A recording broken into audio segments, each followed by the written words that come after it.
Денеска продолжуваме со протестен марш низ Скопје, да уште еднаш го изразиме нашиот револт пред Министерството за култура за сите овие работи кои што ги слушнавме и вчера, за криминалот кој што е направен од страна на министерот преку реализација на проектот Скопје 2014 година,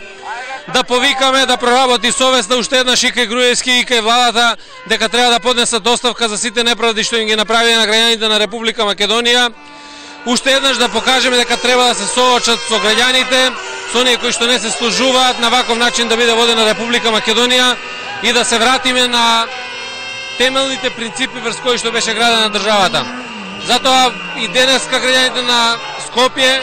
ќе изразиме сериозен револт преку овој протестен марш и ќе упатиме порака за оставка. Готово е, Никола, треба да се вразумиш и да навистина ја ослободиш Република Македонија во наредниот период.